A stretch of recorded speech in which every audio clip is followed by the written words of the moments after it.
Welcome to another edition of Against the Grain Sports Podcast Uncut. And I'm your host, Jody Coleman, in the building. We got my man, Jarrell, Solo on Sports Glenn, all the way from San Antonio, Texas. Man, how you doing, my guy? I'm doing good, man. Sitting here watching my Lady Longhorns dominate Michigan in the first quarter. But you all know all leads ain't safe in sports now. We definitely going to talk about that.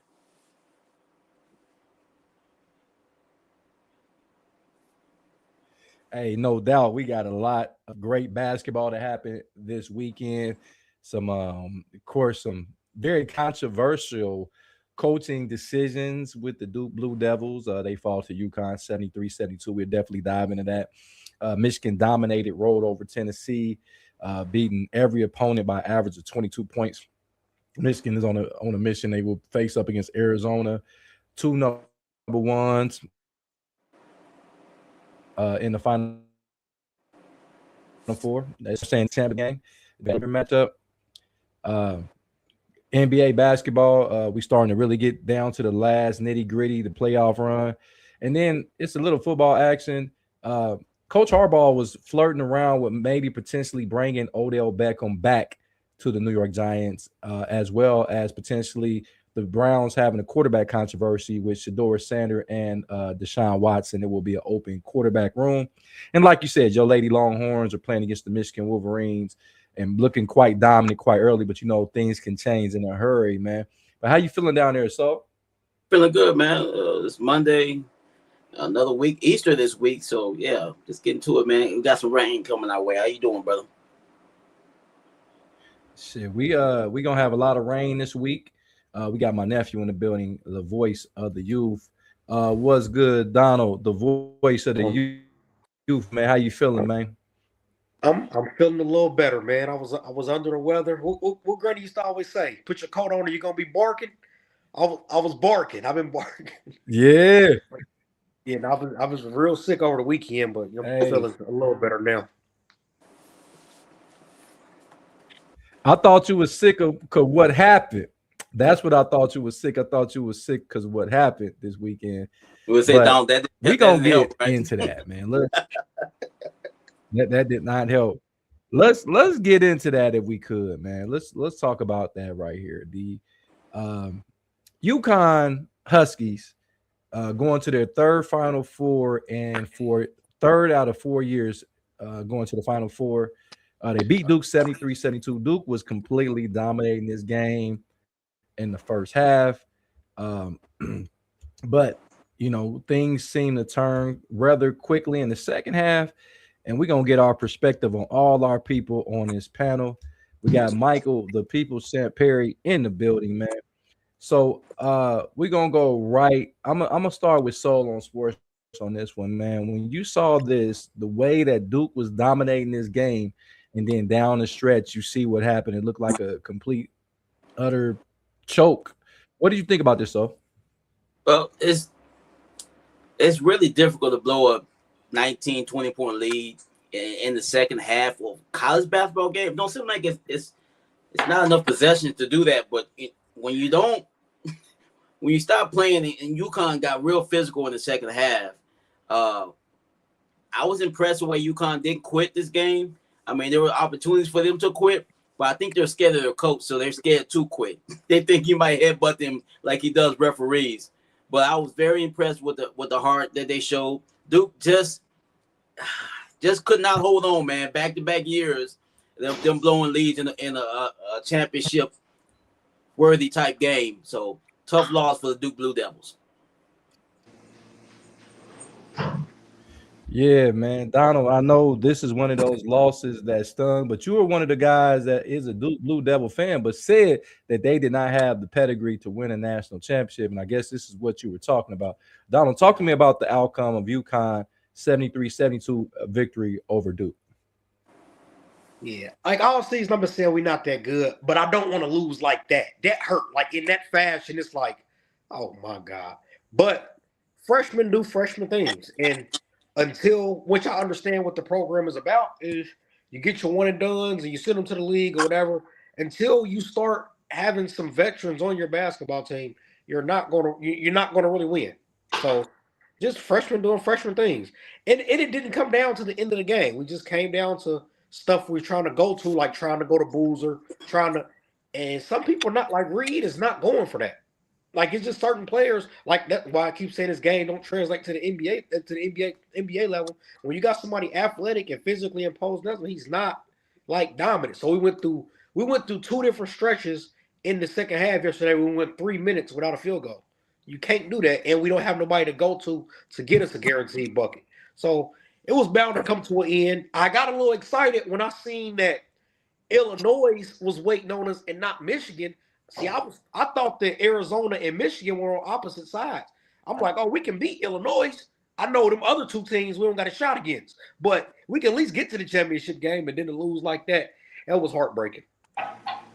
No doubt. We got Michael, the People's Champ Perry, in the building, man.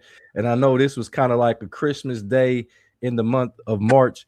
UConn beating Duke in a classic fashion, big time 3-pointer by a guy, Braden Mullins, who is from Indianapolis. So it's so fitting. What did you feel like happened in this game, Mike? Well, you for kids, young people, young adults, I call them kids. Hell, I'm 50-some years old, so I'll still call them kids. But young adults, young men, you hate to see this happen basically to any young person out there like that, to have a game-ending play happen that way. Whether it was his fault, wasn't his fault, all of that is up in the air. But I swear to God, it couldn't have happened to a better group of adults that support this team. I hope that they cried in their beer, their coffee, their day is sad. You know, when it comes to losing, Duke is on a anything you can do, I can do better roll with North Carolina. There's a we can top you losing by 19. Oh no, we can do better than that. We can make it to the regional final and choke on the meat of UConn and just melt down and just do it on national TV. No Vaseline needed. You know, UConn meats. Boozer. I've talked about his 2-inch vertical and how that does not translate. Not that he's not a great college player. They allow him to get away with charging at a rate that is like he might as well be LeBron with the lower of the shoulder at the college level because they're just not going to call it. And so their tricks and their games all played out. And then, you know, they once again have been record setting. They're the number 1 team up by that much, was undefeated. Now Duke holds the record for number 1 seed, losing in that type of fashion. Duke also, once again, is choking off opportunities to get to the finals because they set their whole season around what's happening down in Chapel Hill. They never keep their eyes focused on their own business. I mean, it's very difficult that the last team from the state of North Carolina to play for a national championship is the Tar Heels. They have the richest of the greatest run that they've ever had of players. And it's just an underachieving program. The player of the year 1 year, the player of the year next year. We've got 25 first-round picks in 5 years. The whole team goes to the NBA. And what does it mean for the University of Puke? Absolutely nothing. It means John Steyer is one of the most underachieving coaches to ever be at a program in his first 5 years when he was handed All-Americans and All-American first classes for him to start with. It means a lot. You said what? I can't hear. Jody did the thing. I have to come back. So just give me a second. I will answer you, Donald. I can't wait to answer you, actually. How can you say you can't wait to answer a question you don't know what the answer to? It might be a question you don't want to answer. Yeah, he'll be back in a minute, and then I'll give my take on it because I got some different situations on how I feel about it. I just pray. Because the situation that I got is going to be hand in hand in what I've been saying for quite some time. So I'm kind of glad that Mike actually brought that up. Mike is back here. So Donald, go ahead and ask that question, then I'll jump in and get my take. No, I was actually going to say, because he said, "What does it mean to the Duke University?" It means a lot. Because our players come back and they do a lot for the brotherhood. We get a lot of donations, and our alumni are pretty great to the program, which allows us to keep getting the players, which makes us the #1 brand still. So it does a lot for us. And I just pray that I grow old. I want to get old, first of all, but I just pray that when I grow old, I don't become delusional enough to really think that we actually care about what y'all doing over here. Y'all don't even like have a coach or anything. We don't even like, and it's like nobody's like jumping off the board like, oh, I want to be the Carolina coach. I want to be the. Y'all just looking after guys going to try to. Nobody really cares about that program. Y'all not that important. And I know you work with we work with kids and stuff. I have some homeboys who like Carolina. They was talking and stuff earlier, and I explained to them. I pray that because they work in the schools. I said, don't y'all ever go tell none of them kids that it's better to be Theo Pinson and Nate Britt than Brandon Ingram and Jason Tatum. Ever. Okay. Well, college basketball does. Because the thing about Theo Pinson is he's got a ring. Nate Britt has a ring. At the college level is what we're talking about. And what has it gotten for you? The object of any level you're at is to propel and do better at the next level. Just like I tell high school coaches all the time, stop running a certain system that benefits you to win games and showcase the player. Let the player be who they are. Winning is not as important as showcasing the player. So I want to jump in there before I give my take on the game. I want to say something that Mike has said, and I've been screaming this, but when I said it don't seem to penetrate the school, but Mike said when you have the #1 player, you're the best player in America year in and year out, you should be winning championships. Is that correct? That what you said, Mike? Absolutely. So when I said something about Joker, why does everybody give me the third degree? Because he's been the best player in basketball for 5 years. And he has one championship in 9 years in his career. And then everybody think that I'm hating on the Joker. But that was just a segment. But I'm going to get into what I'm going to say about the UConn team. It was a tale of two halves. The first half, Duke looked like they were on a mission to just wipe the Huskies off the face of the earth. Both of the Boozers, we saw what Caden Boozer can do. But like I said on the show yesterday, I don't believe Caden Boozer is a point guard. I think Caden Boozer needs to move over to the 2. He's not fast enough. He's a little physical, but he's not fast enough at this level. And he showed against St. John's, he couldn't even get the ball up court. I told y'all that. In this game at the end, because I believe Duke still had a very good chance of winning. Everybody said he should have just held the ball and took the foul. But if you seen at the end of the court, it was 2 people wide over. He can just get the ball over their head. We ain't even having this conversation. Duke is in the Final Four playing against Illinois, and nobody's talking. But this is the thing. It is a coaching malpractice down in Duke right now. Because if you know your point guard, Caleb Foster, should have been on the court, and that should have been Caleb Foster, a veteran, and not Caden Boozer in that position. That's where I think the coaching malpractice came in. And once he seen that ball went to Caden Boozer, he should have called timeout because he did have one. He could have called timeout, repositioned it, and went and tried to get it down court and told them to hold the ball for the foul. But, that sounds like a great thing for me to say because now the game is over. And in hindsight, I look like a genius if I say that. In the moment, Caden Boozer could have made a play. If he could have just got the ball over solo ball, no pun intended, then the game would have been over because nobody down there. It would have been a dunk at the other end, or they could have ran the clock out. And once again, the Duke Blue Devils would be in the Final Four.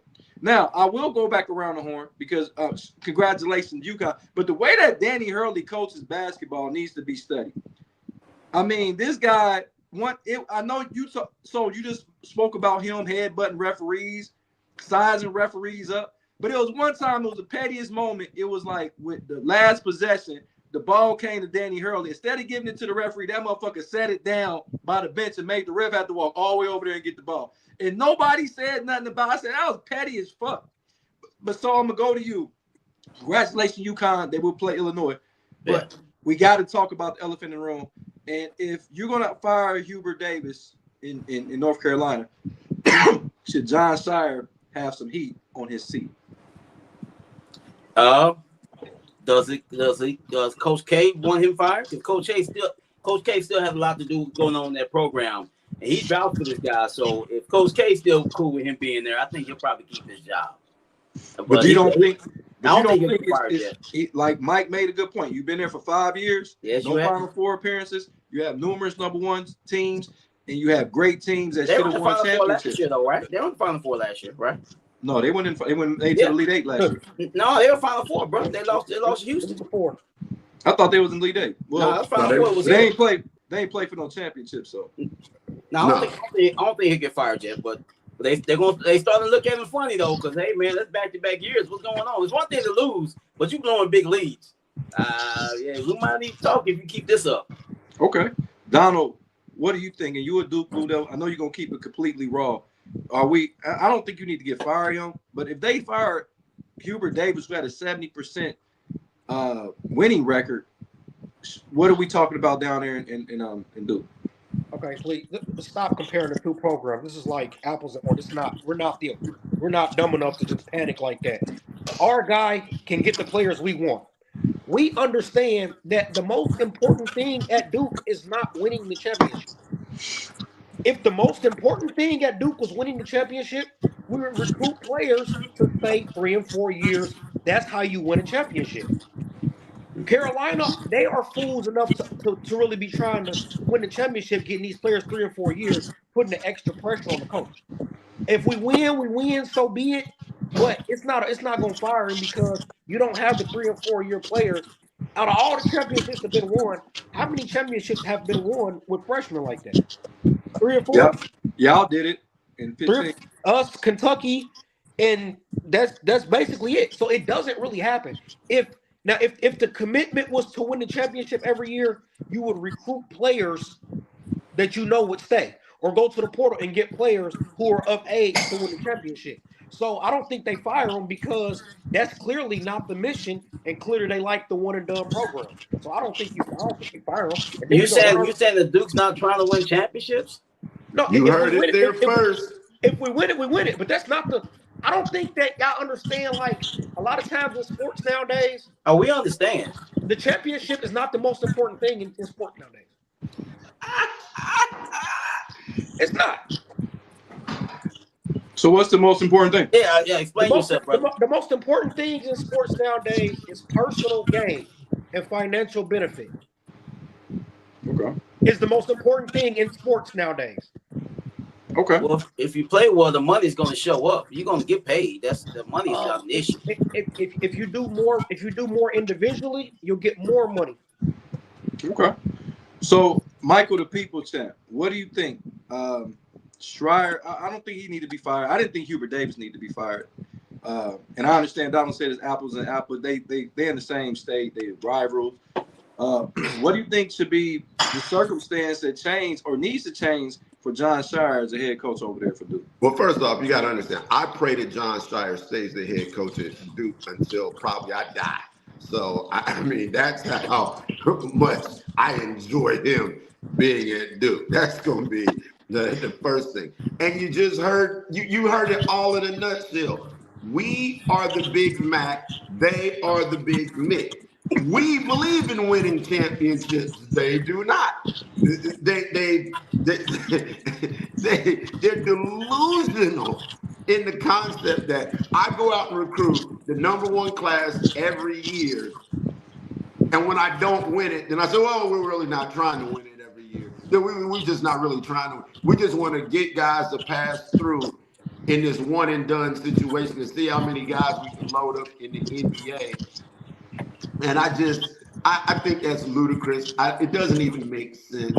But that is the difference between the programs. North Carolina has a standard, and they have mimicked. They're mimicking everything about us. We've had the tradition of great players. The pickup games at North Carolina are legendary for decades. And the development of coming back and sharing time and spending time and the amount of money. Y'all don't have a billionaire in your organization giving shit to that program. We do. And so 70% winning is not going to be acceptable. Our coach actually played for a national championship. He actually did do that. And guess who he is that beat an to play for that accomplishment? national championship? Is that an Oh my accomplishment? God, let me scratch my head. Oh, it was those fuckers. And so when it comes to comparing the programs, it is a utter disgrace to actually Everybody mention trying to them get like UConn. They're the one that's winning all the damn time. in the Right. same breath. You asked me about them, and I'm giving you the answer about them.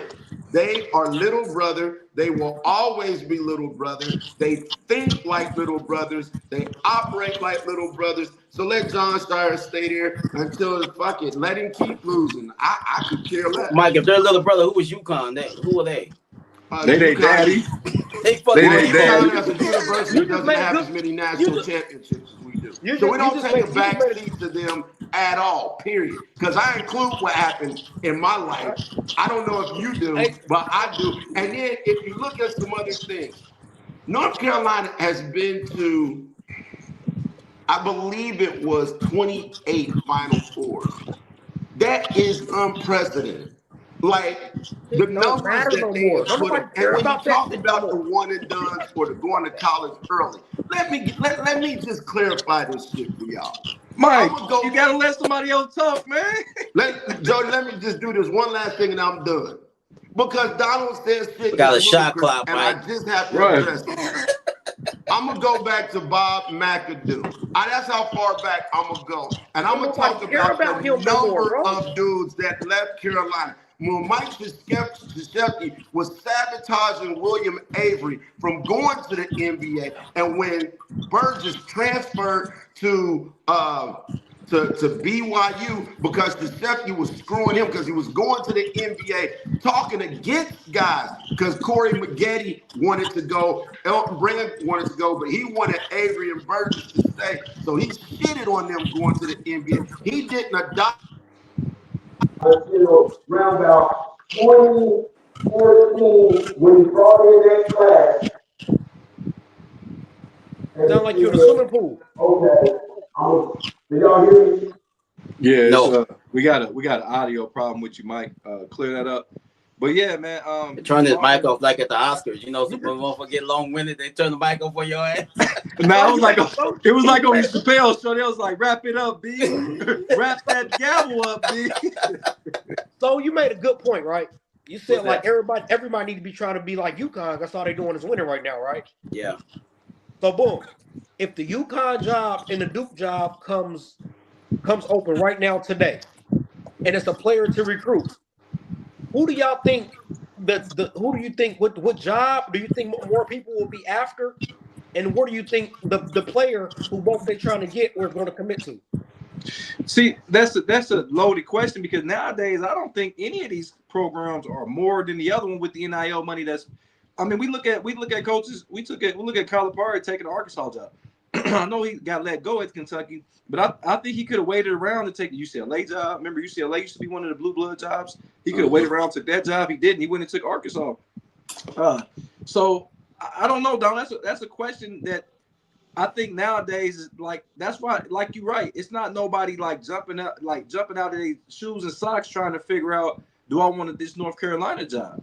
Because there's a lot to go along with this North Carolina job, and everybody keep saying Jay Wright. Jay Wright is not coming back to coach nobody. If he gonna come back, he gonna go back to Villanova if he coaches it, because he's never gonna coach again. So I don't know, man. That's a very interesting situation on the coaching job. UConn has had several different coaches win championships. Now they got Danny Hurley. Remember they had Kevin Ollie. You know what I'm saying? Of course, he had the great Calhoun. So there's plenty of guys that have won championships. Why did Kevin Ollie get fired? Did he do something he wasn't supposed to do? I don't know what he did, to be honest with you. I can't remember. Because it's like it wasn't long after he won a championship. Yeah, he got fired not too long after that. Something must have happened. I can't remember a scandal, but maybe something happened. I just can't remember. But yeah, that was one of the games. And while Mike is getting his audio together, let's go ahead and talk about this other game we had going on. And the Michigan Wolverines basically put on a clinic against the Tennessee Vols, and it just looked like Tennessee wasn't supposed to be on the court with those guys. Solo Sports, what did you think about this game? Michigan just looked fine-tuned. Their backcourt is playing phenomenal. Their bench is playing phenomenal. And their front court is playing at another level, man. Talk to me about that game. Very impressed with Michigan. We talked about him a little bit the other day. kind of downplaying or not really liking the trash talking they were doing with the Candace over and all the other bullshit. But when you want to do that shit, if you win, you can do and say whatever the hell you want. And this is setting up just like you said, Joey. Michigan and Arizona is going to be a great basketball game. I tell you what, I wish I had one of those Bryce James seats. I can really enjoy this game. Front row, baby, front row. Donald, what do you think about this? Because a lot of people are saying this is potentially actually the national championship game right here. What Donald, what do you think about this game right here between Michigan winning against Tennessee? They just flat out better than them. And then Michigan just older than people. That really matters. You get the oldest kids in college, you win. That's just what it comes down to. You get the oldest kids, you win. Michigan just older than them. That's crazy because they got Barnett, he's a graduate student. They got Lindenberg, he's a transfer. He's been in school a long time. He's been 6 years. Listen, this is crazy. I went to the Flying to the Hoop and seen Lamar Barnett play. Right? Yeah. He played against LaMelo Ball at the Flying to the Hoop. Wow. If you get the oldest kids, you win in college sports. That's what it's about. And then Melo Ball's in his second contract. Michael, the people saying, what do you think about when Michigan just ran through Tennessee, man? 95-62 was no contest, man. What did you see? Mike, can you hear us? I think Mike's over again. I think he can't hear us. He can't hear us. Somebody put Mike, can you hear us? He can't hear us now. Let me move. Mike, can you hear us, Mike? Oh, he can't. You got hear me? You got a bad echo on you. Well, I think he used all his words up in the last segment. I think he ran. I think he's out of words. What do you think? He got that Boost Mobile. But yeah, what I see with Michigan, guys, is Michigan has been doing this all year. I mean, they got wins of 50, several of 40, many of 30. And we talking about a team that plays in the Big Ten that had 6 teams in the Sweet 16. 6 teams in the Sweet 16.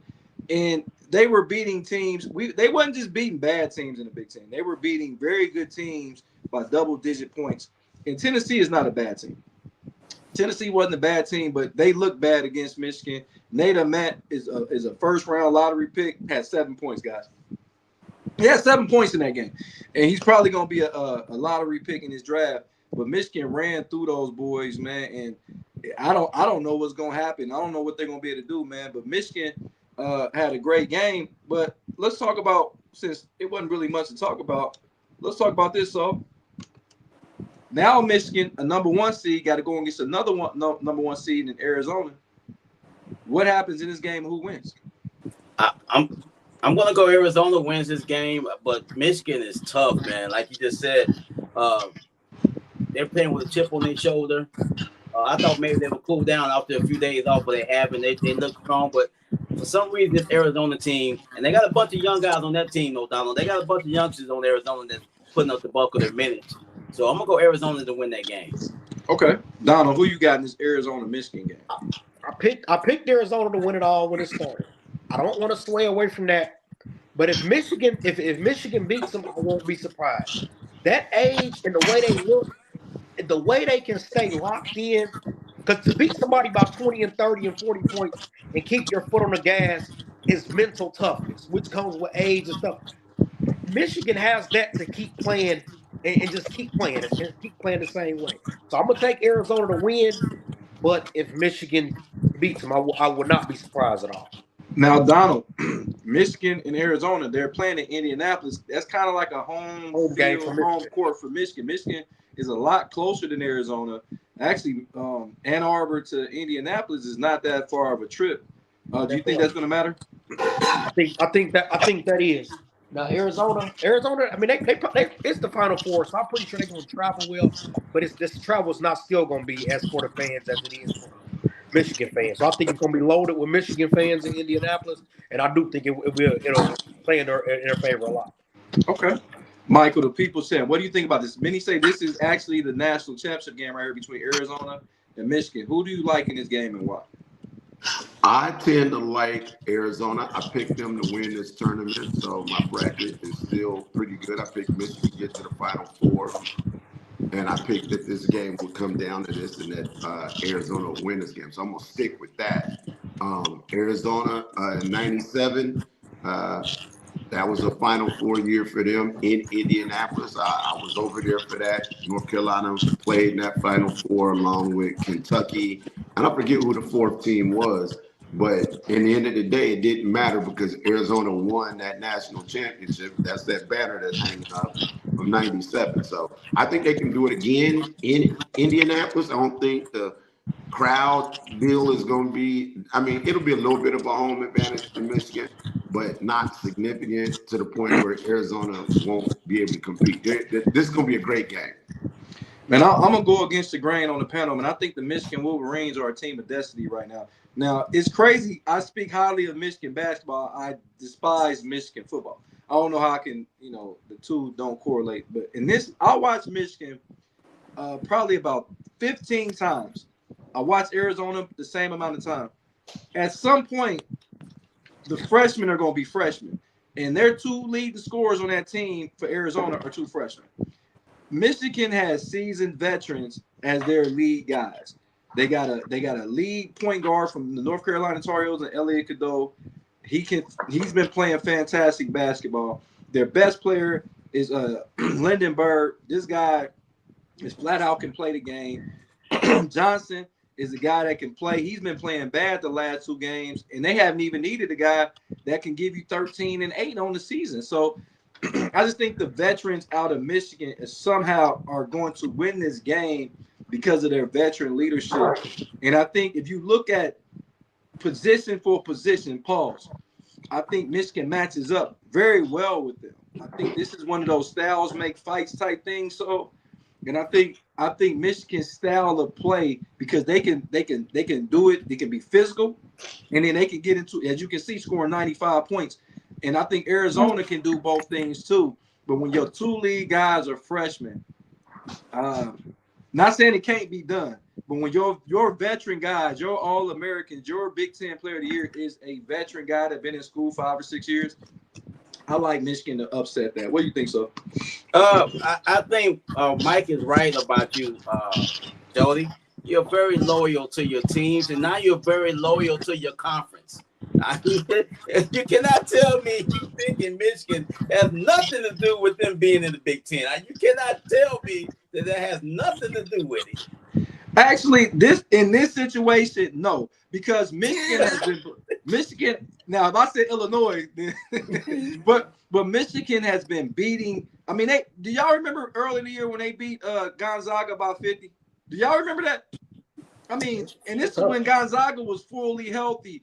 They have been beating the crap out of everybody they played. The only team they struggled with was a late season game against Purdue, losing in the Big Ten championship game, but then they lost to like Duke. And I think Duke is just that. I think Duke was a worse matchup for them than Arizona, because Duke had a few veterans on their team, but Arizona, their top dogs are two freshmen, and then they do have a leader in Jaden Bradley, but we'll see.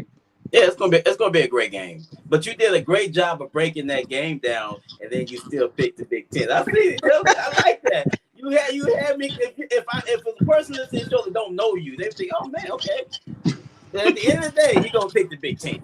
Hey Jody, there's no Texas team playing, so excuse me, sir. There's one playing right now. They're called the Lady Longhorns, and they're up by like 15 at halftime. If they win today, they're in the Final Four. So what are you talking about, sir? Pardon me, sir. Pardon me. It's still, Mike. It's still Ladies' Month for one more day. I think we got one more day of Ladies' Month. Let's show some respect to the ladies. Donald, what do you think about that, man? What do you think about that? I won't be. I'm telling you that age and that maturity. I'm seeing in college sports. You get some 23, 24-year-olds. It's going to be tough to beat them. Although I think Arizona got the most talent. But I wouldn't be surprised. I feel like it can go either way, but I'm going to go with Arizona. I've been rolling with Arizona. I think I'm going to pick Arizona to win. Hold on, Mike. I'm going to go ahead. I don't think that Arizona is that much more talented than Michigan. When we looking at top to bottom on rosters, I think maybe because their best player, who was their best player, Mike? You would say Burris? I think Pete is their best player. Okay. Lindenberg is just as good or better than either one of those guys. Okay. Right? I think when you go position for position, I think that Burris is the next best player. And who would you say is on Michigan's roster is as good as he is? Johnson. I think Johnson's the guy. You think he's as good or is he comparable? Because no, I think Burris is better. Burris is better if we yeah. Okay. Do you think Bradley is better than Cadeau? Yes. Okay. So as you see where I'm going with this. Let's go. But the other positions, I'm going to Michigan. Hold on. You think that their center? Yes. Michigan center is better than Arizona center? Yes. Yes. Moore is better than him. I see them as even, but I think Moore better than him, man. I think he's better defensively. I think he scores the ball a little bit better, and I think it's because their center is not the focal point like Michigan center is. Their center get more touches than him. But then let's talk about the two guard position. I think that because Burris is in the backcourt, but I think Barnett is better than their fifth best player. And then if we go bench, they got what's his name called the bench? Awaka. Awaka's a fucking stud. But they got guys. They got Gladdy that came. You know that motherfucker went to Ohio State, so. Really? I think they best dude. Don't hurt me. Only thing I hurt Michigan off the bench is dude getting hurt. Now with him, that's a whole nother. Yeah, and then I was going. That's a very good point Donald just made. Is that they are down a whole guy. Now, if that guy was available, then I think that first off, this game is about as even as you're gonna get. These gonna be a great game. The best teams all year long. So I mean, trying to say which one is better is splicing hairs. Right. So it's gonna be a great game. I don't know. But Mike, what's that freshman for Michigan? What's that freshman, Donald? Who you know what I'm talking about? So it's a freshman come off the bench. He was is it not Thompson, but shit, I can't think of his name. What number does he wear? Number 1. Look it up. Yeah, he's a stud. He's a freshman. Next year he's gonna be the man for sure in Michigan. He's gonna be a guy that's gonna average 20 points a game at Michigan. I guarantee you. Because I think he was a 5-star recruit that came in. Is it Trey McKinney? McKinney. Yeah, McKinney. Are you telling me that Michigan got somebody on the bench better than Bryce? Is that what you're saying to me? No. Hey, Donald, we gonna do that? Is that what you're saying to me? I would say yes because that I kid's might not be better than registered. Bryce Stevens. So did Bryce get a cheerleading scholarship to Arizona? Because that's what he is. That's correct. Hey, he lead the nation in high fives and chest bumps. Come on, man. Y'all cannot take that away from him. Hey, but it's another game on the other side of the bracket, man. It's kind of like the B side, you would say.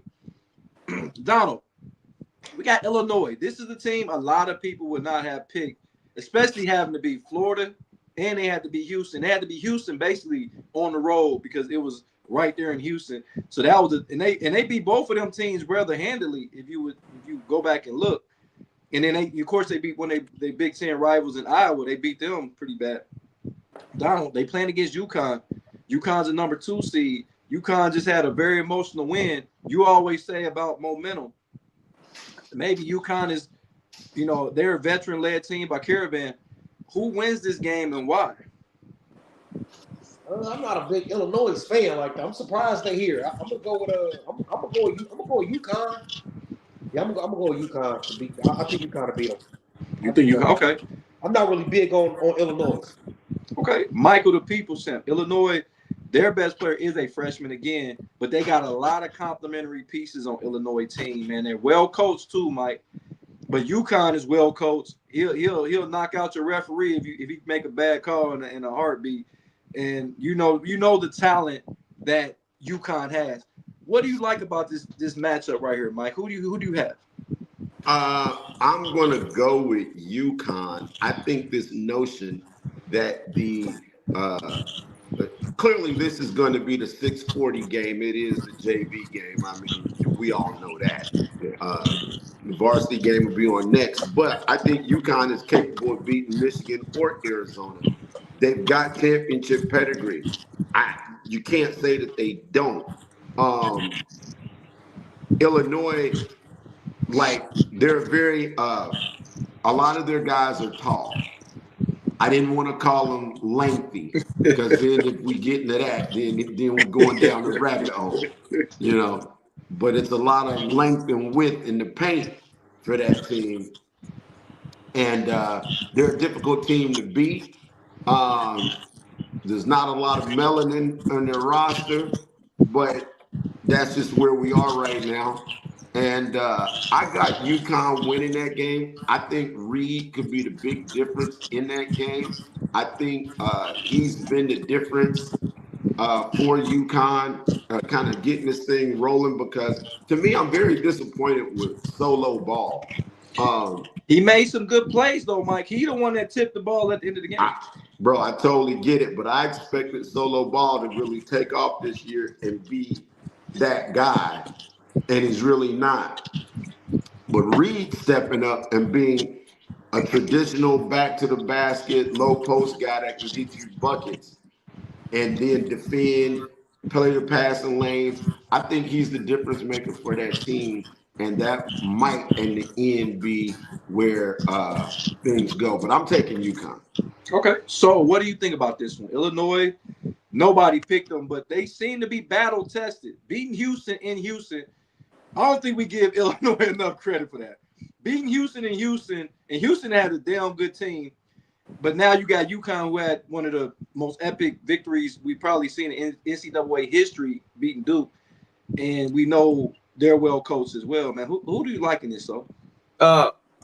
Watching Illinois through the tournament, I've been very impressed with what they've done. I like their coach. He's old school, very gritty, not as loud as Hurley, but he's still a very good basketball coach. UConn, you know they're tough. You can't play for Dan Hurley unless you're a dog. It's obvious. But I like this Illinois team. I like their outside shooting. I think if they fall behind against this Illinois team, I think they have a little better defense than what Duke put on the floor. I'm going to go Illinois to upset UConn in this game and go to the championship game. Whoa, okay. That's very interesting because I just think that UConn's veteran pedigree is going to show in this game. This is their third Final Four in 4 years. So we need to start talking about Alex Caravan being one of the best winners in college basketball history. We got to start talking about that. He got 2 Final Fours, and if he can find out, that means he can have 3 championships out of 4 years being at UConn. I think we don't give that enough praise. He goes up there with the likes of Bill Walton, who won with 3 championships, Kareem Abdul-Jabbar winning 3 championships, being very decorated. We talking about in those veins of Christian Laettner being well decorated. Alex Caravan goes right up there with him, guys, and he played fantastic because he's the one that made the assist to go to Mullins, understanding that Mullins is a better shooter than him to take that last shot. And I just think Danny Hurley, Hurley's a very good coach, but I think he needs to bring it down a little bit, guys. Like he needs to he head-butted the referee. He literally went head to head with a referee, man. And I'm like, why is he getting away with these antics? That ref didn't have to walk up in his space either, though, Jody. I get it, Mike, but come on, man. If that was anybody else, no disrespect. If that was Hubert Davis, what would have happened? That referee invaded his space as much as anything else. He just didn't walk away, and then whatever contact happened. But that's just like I watch these referees, man. They do a lot of bullshit, and then they just want people to accept it. And that charge, I understood where the shit came from because there was a blatant charge going the other way that everybody in the world saw this, and they just played on. So they don't play on, and then come over by me and act like it's all sweet right now. You see what I'm saying? And but come on, Mike. It's got to be a line where referees, even that. I mean, when I look at the referee, so because you was a ref, right? Yeah. I look at referees as kind of like the police. Sometimes they can get away with shit. They're going to be protected, whether they're right or wrong. They're going to be protected. Sometimes I put referees in. I know I'm going over the deep end, but referencing them as police officers because there's some very good police officers, but there's some very good referees. And I understand what Mike's saying. He invaded his space. But if any other player or any other coach would have got and made contact with a referee, then they would have been ejected immediately. Oh yeah, most definitely. What were you gonna?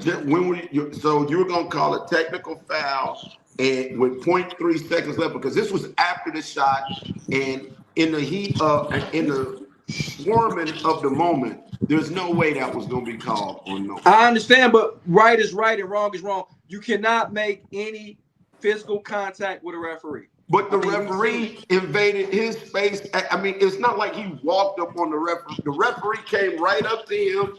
And then what were we going to do? Did he actually headbutt him or did he just like, yeah, motherfucker? What was he doing? I couldn't really tell. They touched heads. Yeah. Their skulls may have been touched, but who it was. And look, I am not in love with Danny Hurley by any stretch of the imagination. But I do kind of give referee. I know the referees be on some bullshit sometimes, and I don't like it. And like I said, I agree. But going back to the game, I just think I know Soul picked Illinois. I got UConn in this game because I think they're so well rounded. Because I know Mike is not impressed with what Solo Ball did this year. He had his moments, but they had so much talent in Demir, who made first team All Big East. You got Caravan, you got the rookie Mullins. You got Reed down low. they had what's the kid off the bench? Harris, I believe Harris off the bench. They were just so well, But Mike, all 5 of their starters are in double digits. So it's rare that you see lineups in college where all 5 starters are in double digits. And I think you don't know who's gonna kill you that night. It's really a situation. Pick your poison. Donald, what do you think? I mean, yeah, UConn, they well rounded. I mean, I guess, but I'm gonna tell you one thing. If Caravan win or not, he ain't going in the rankings and no Bill Walton and them guys. You say he's not going where? Huh? You say he's not going to do what? He said he's going up in the likes of like Bill Waltons and stuff like that. He can win 4 championships. That don't matter. He still be nobody. I understand that, Donald, but I'm talking about when you look at a resume and you see a guy that won 3 championships out of 4 years. How many other players can we say that outside of Bill Walton, Kareem Abdul-Jabbar, because Laettner didn't even do that. Laettner only won 2. Hurley only won 2. Grant Hill only won 2. Can you tell me any other player that has done that? Anybody can chime in. It probably. I would have to look their roster up, but I'm pretty sure it was some guys who came into college with Bill Walton and Kareem Abdul-Jabbar who probably played all 4 years with him, and they're just nobody. Let's take UCLA out the equation because UCLA was a special program. So let's take that. Let's take UCLA Bruins out of the equation.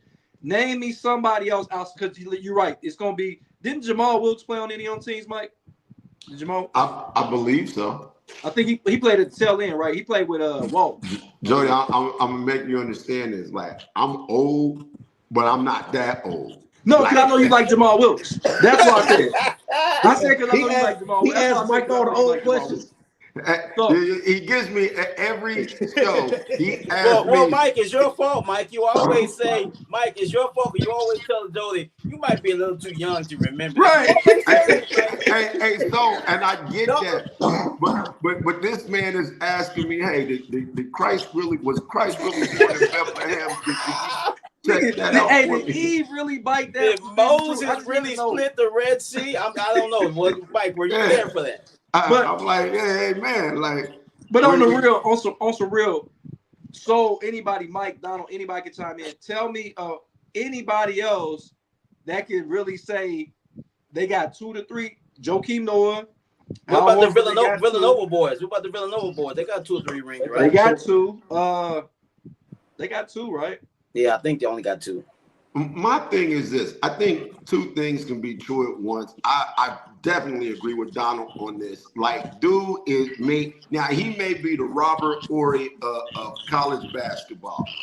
A great role player on many different championship teams. But nobody is starting the game plan this week in Michigan. Like, look, first we must stop Caruso, and then everything goes from there.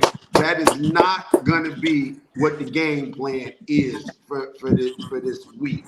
And and he's never been that guy. But hold on, Mike. This Caravan has been a guy that scored double digits all his years in college basketball, I do believe. Okay, so let me help you with this. All right. All right, I'm gonna give you just an example. Like, so Matt Doherty, I mean, like, he's the guy. I mean, I could go, and Donald could do the same thing. We could go with a lot of guys that were on championship teams, played for whatever the case might be, multiple of them, right? But those guys you can't put, okay, you can't put him up there with Kareem and Of course Walton not. Of course not. Of course not. and But Elijah let's be real, Wan, Mike. or Ewing went let's to do like this. 3 Final Fours, won a championship. Like, come on. Let's do this, Mike. I'm gonna ask you a question. Who on UConn is a star player for UConn? The clear-cut star player on UConn. I would say Mullen is probably what they consider. Don't average more points than Caravan. So who is the star player for UConn? They really don't. That's what makes them so great. There's no egos. But Donald, who's the star player for UConn? Lee Mullen's the best player, but all of them just cool. But Alex Caruso, that's a team, Caravan averaged more points than them, though. But is Caravan the leading scorer on that team? I believe he is. I don't believe that he is because they were. Can you look that up? So real quick, I think, and I know he averaged more than Ball. I know he averaged more than Demir. I know Reed. I think Reed is like 12 a game, I believe, and I think Caravan is like 13 or 14. Mullins is only like 11. So did he make all first team Big East? I think Caravan did. I think Caravan and Demir made first team all Big East. And I know they got the guy from UD coming off the bench. I'll never understand that move in all of my life. He wanted to win. I mean, you went from being the man at UD, the ball in your hands at all times, to go come off the bench for UConn and have no chance of going to the league. Hey, Joey, Reed averages 14.7 a game. He's the leading scorer. Caravan is 13.2 a game. Okay. So he's second best. Second leading scorer. Okay. But Jody, let me ask you this. Even if he was the leading scorer on that team, let's say he is the leading scorer on that team. Does the game plan start with we're going to send two at Caravan, we're going to force the ball out of his hands? No. I mean, no. They're a well-rounded team. Yeah, it depends. It's all UConn is the team who gets hot. Because I didn't see Mullen get hot. I didn't see Mullen be ice cold. I didn't see Caravan be hot. I didn't see Caravan be ice cold. I didn't see Reed go for 31 and 27 and then turn around and have like 10 and 4. So you never know on that team. I do know this. If I put 4 basic dudes with you and y'all gonna go to the club, I'm sure that you're gonna be the focal point on getting the bitches. And so that's what I'm talking about. Caravan is not getting the bitches. He's not getting no bottles. He's not getting he can get in the club. He can roll with the crew. He can be a great wingman. But You said my man can't get no bitches. That's You said up. Caravan can't get no. Hey, Alex Caravan, I think you can get some hoes, man. It's like Kentucky. When Kentucky won the championship, I think Deron Lamb led them in scoring, but he was like the worst player after start. Yeah, I think so. Yeah. Yeah, you talking about when they had Anthony Davis? Well, Anthony Davis, like you could be. Yeah, because I think Anthony Davis only had 6 points and won the MVP. I'm like, what the? Yeah, they said Calipari said he came in at halftime and said, "Listen, I don't got it on offense, but y'all can shoot whatever y'all want and let y'all men come to the rim. Nobody's scoring, and I'm gonna get every rebound." But speaking of that, let's talk about the NBA, man. We got the game of the night, man. We got the best team record-wise in the Eastern Conference. The Detroit Pistons going to roll against the team with the best record in the league and the best record in the Western Conference, OKC Thunder. Solo on Sports, man. Who you got in this game? And how important is it for both of these teams? Because OKC is only 2 games up on San Antonio. And San Antonio just keep winning. And then the Pistons, they got to look over their shoulder because the Boston Celtics, I think, is 3.5 or 4 games back in that one with about 8 games remaining. So which one is this more important for this victory? The Pistons or OKC? I would say the Pistons. I mean, Oklahoma City, if they somehow would lose the number 1 seed, I mean, they know how to win on the road in the playoffs. So if they have to go win a big game on the road, I think they'd be just fine. But Oklahoma City, man, they've been tested. They had a tough game last night against the Knicks. The Knicks were pretty scrappy. I think they only ended up winning that game by like 10 points.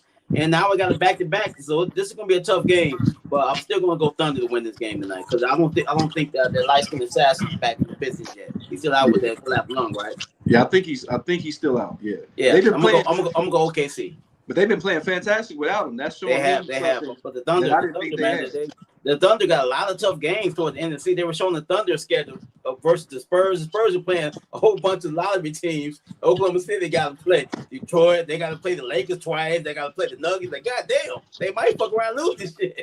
Hey, so you sound jello. You sound jello over my Spurs. Donald, who you got tonight, man? Pistons, OKC. Both of these teams kind of looking over their shoulder for second place. It may be closer. What did the rear view say? Object maybe appear closer than seen. Who's second place in the East right now? The Boston Celtics. Well, Tatum not playing tonight either, though. But he played last night and scored 30 points. And they beat the Hornets last night. So Brown back tonight, Tatum out tonight, and they been trying to act like it's the players, and it ain't playing. We rest you last night, we rest you tonight, but I think I got the Thunder tonight, and honestly, and I don't know how long the timetable Paige Cunningham coming back, but honestly, I feel like whoever the Pistons play in the first round, they're going home without Paige Cunningham. That's what I believe. Without Paige, so I think the Thunder gonna beat them tonight. So I think it's equally important for both of them to win, but I don't think it really matters. I think they're going home regardless in the first round without Paige Cunningham. You think? Whoa! You're saying the Pistons are going home if Cade Cunningham don't come back in the first round? The 8 is gonna be the one. Yeah, I believe so. Let me look and see who the 8 is right now in the East. It might be Atlanta. It's kind of tough because they got that dumbass play-in tournament and shit. So Atlanta, I think it's Atlanta, Orlando, Philly. All of those teams, I think, are beating the Pistons without Cade Cunningham. Without Paige. Philly will definitely give him hell if Philly got that 8 seed. Because Paul George balled the fuck out in his first game, and then all of a sudden, what you say? So Joel Embiid all of a sudden knee feels great. I told you, listen, he couldn't walk. He couldn't walk, and then Paul George came back and he stood up and scored 28 points in 3 quarters. Yeah, it was crazy work. Michael, the people champ, man, what do you think about this game? You got the best record in the East, the best record in the West. Both teams are trying to hold off the second place teams. Who you liking this, Mike? Well, the Hawks are in 6. I just want to clarify right now. The Hawks are in 6. Phillies in 7, and then you've got the 8, 9, 10 teams that'll all be playing. Atlanta's trying to stay out of the playing round if they can, but got a few games left. Detroit really needs to win this game. I don't know if they can win this game, but when you say who needs to win this game more, it's Detroit because they need home court advantage. They got a 4-game lead though. That 4-game lead could be down to 3. Yeah, but they only got like 8, 9 games left the season. But that's enough to lose the lead. Yeah, Boston got to win all their games too. But what I'm saying is, it's enough to lose the lead, and I would hate for them to end up in a 7-game series in Boston. You see what I'm saying? Yeah. As opposed to it being the other way around, even though I think Boston could win in Detroit, but if it came down to those two, I just think for Detroit, it's much better to have a home court advantage as a team who's now into the first year of their manhood. So now they've arrived. They're the best team in the East. They ain't never been here before. Yeah, I dig it. In this one, I think OKC definitely has the extra advantage, but it, like Donald said, it's a back-to-back. I watched the game last night, so they won 111-100 over the Knicks. Oh, good game. And they really was really physical. That's something I had not seen the Oklahoma City team having everybody. I believe everybody was back because Williams played last night, Chat played last night. Of course, SGA had over 30 points again. Defensively, they look like they're juggernauts again on the perimeter with Alex Caruso. They matched him up a lot with Brunson. They also was putting I don't know why they be putting Caruso on the big man, but he was handling Anunoby, and he was going up against Karl Anthony Towns. So maybe that's because Jody, it's simple. In this league, you don't have to worry about anybody posting you up. You gotta stop doing it. You gotta stop doing that. You gotta stop. If you can't watch the game and see the coverages, just play that part. But anytime he's matched up with a big, it'll be 3 or 4 guys to crowd. So therefore, when he makes his first or second With that dribble, feedback, they're already there to help. And that's what I was saying. Like I think he's because they got so many different defensive players. Cason Wallace, Dork. You know, these guys are all-world defenders that they have on their team. And Jalen Williams is another all-world defender. Chet is a all-world defender. So they got so many different components. But I don't think they want to see San Antonio. So, and I know Oklahoma City, we know they can win on the road. I just don't think pride-wise, they want San Antonio to catch them. Jody, can I ask you a question? And I mean, this is just a basketball question. I know in today's league, Caruso can guard a center, and that's okay. In the era that we have seen, in the previous basketball that we've seen, would a guard like Caruso be able to guard Shaq, No, Olajuwon, Ewing? I mean, right. But the thing about it, Mike, you're absolutely correct. No, they would, because the style that they play, is different. Like when they put Alex Caruso on guys like Cat or Joker, they're normally on the perimeter. They're not going to every day. It'll be barbecue chicken if Alex Caruso had to check Cat in the post. They're not doing that. I think it's just a matchup thing. I think they're coached really, really well, and I think they throw so many different defenders.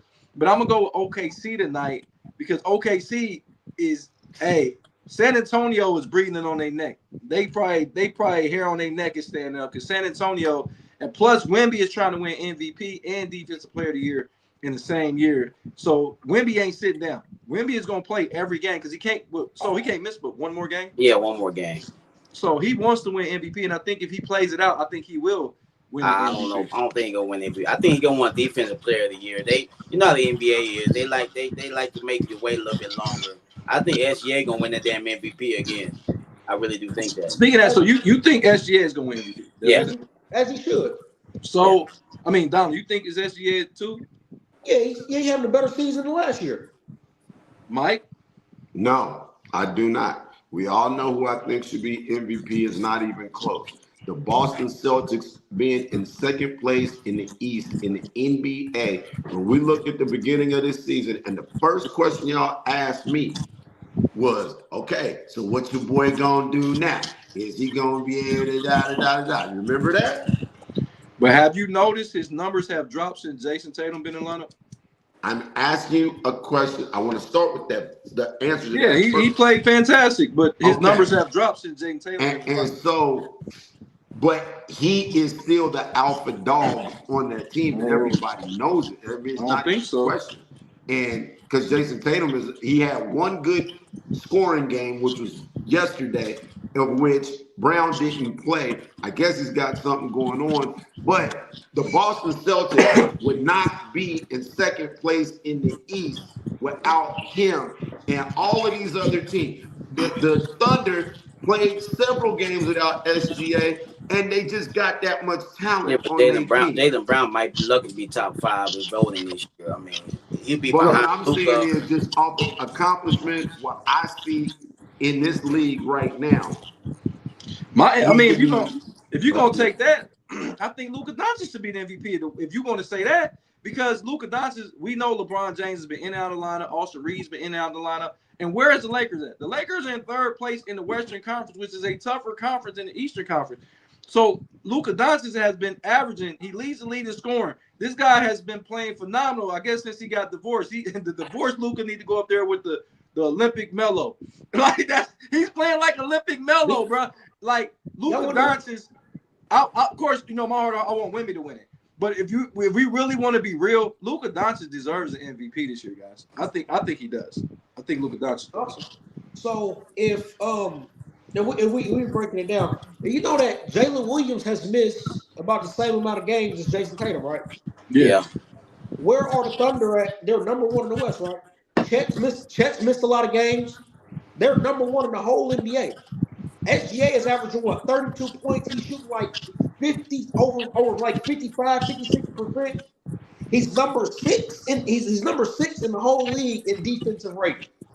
He's number 1 in offensive rating. Hold on. And How many games has he missed this year? Huh?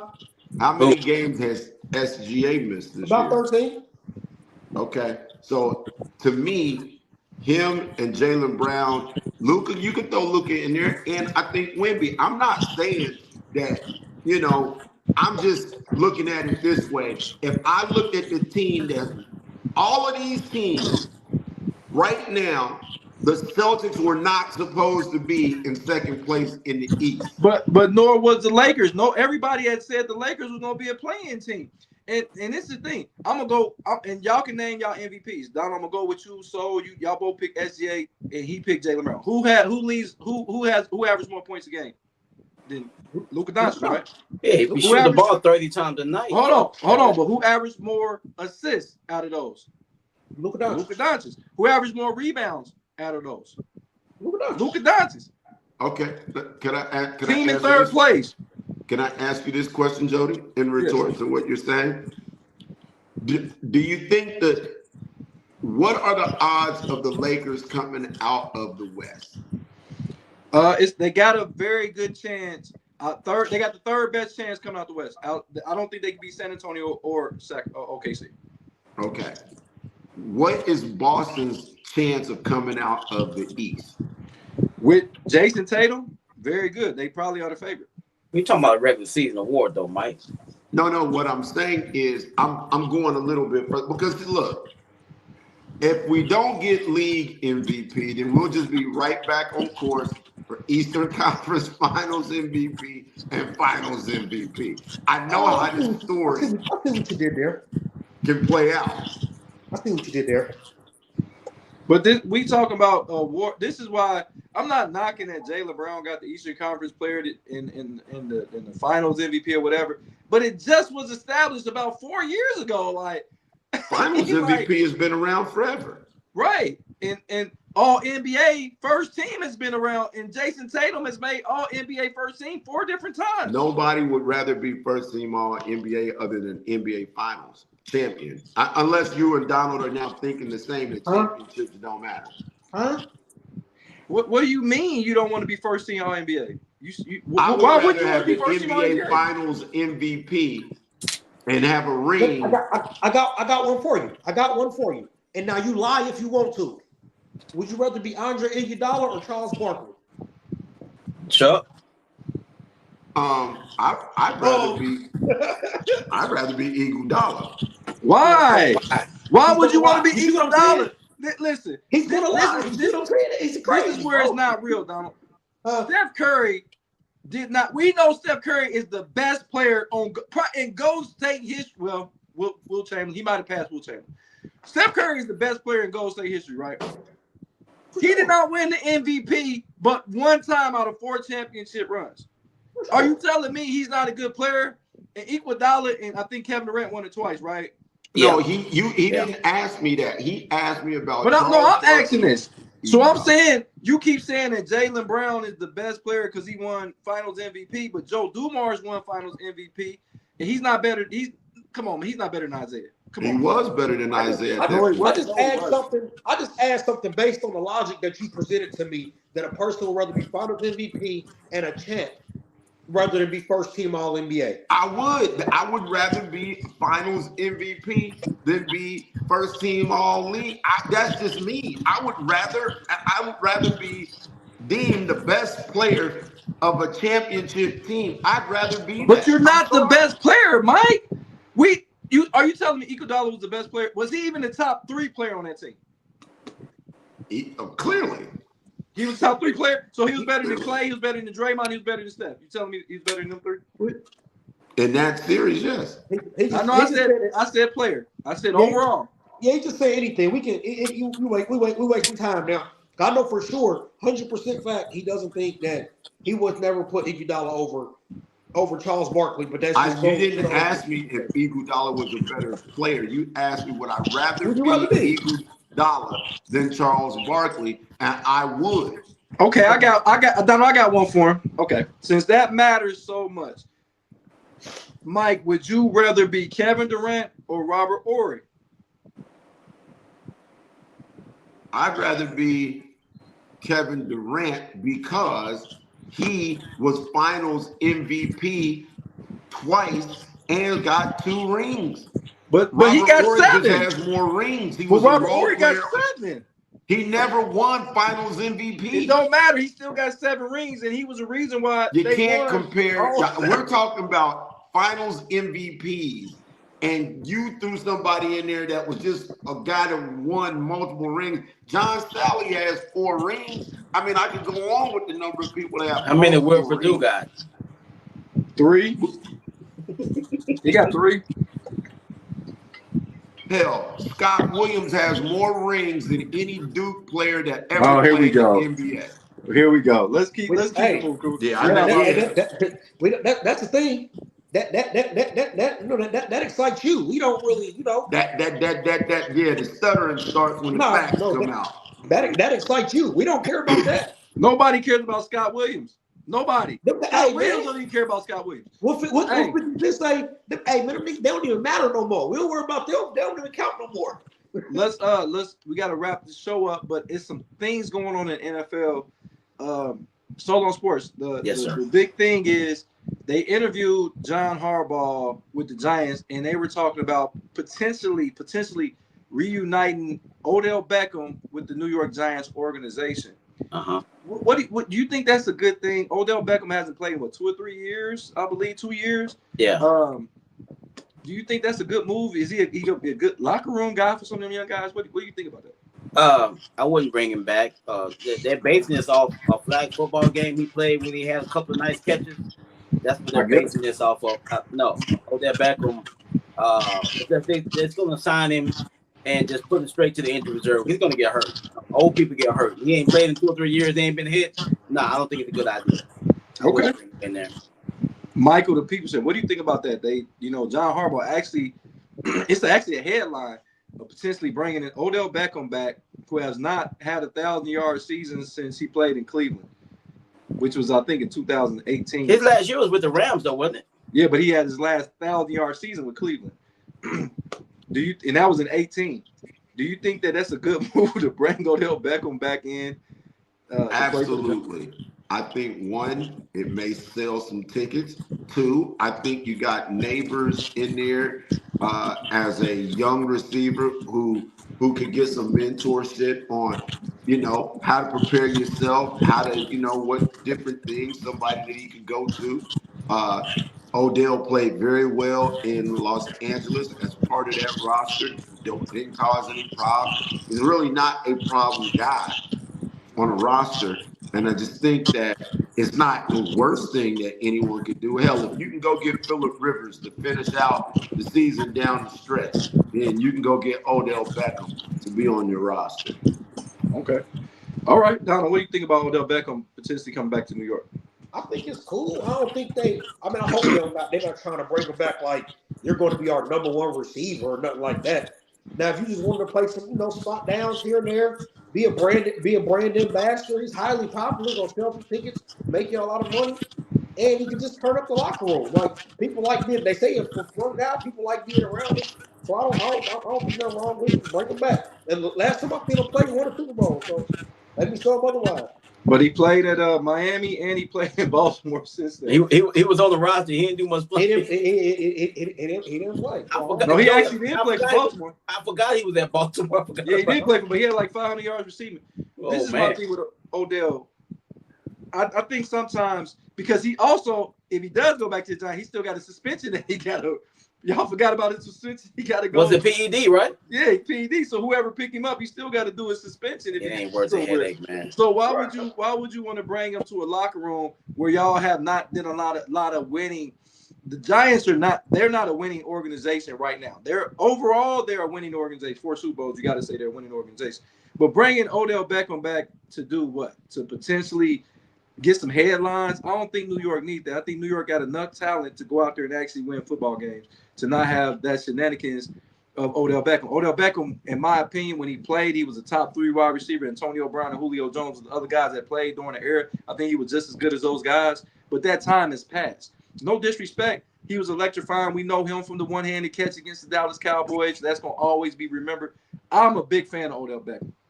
I used to pick Odell Beckham first in the fantasy draft every year when he played for the Giants.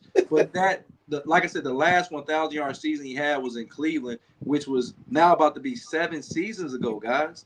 Yeah. Like, that's a long time ago to bring him in on a – I don't think you bringing him in is going to do anything. Like Soul said, he probably going to get hurt. Then he still got to serve out his suspension.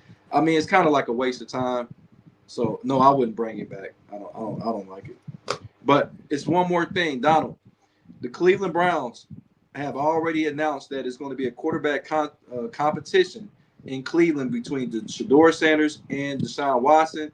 They said they're going to both get equal reps. They're going to both get equal time with first team, which, of course, Shedeur didn't get last year, which is crazy work. But anyway, but this year, both of them are supposed to get that amount of reps. They got a lot of money wrapped up in Deshaun Watson, but this is the last year, so either way it goes, they can do like the Miami Dolphins if they cut them. Miami is what they capped, so $98 million or something like that. So Cleveland can withstand one season of $46 million of cap penalties.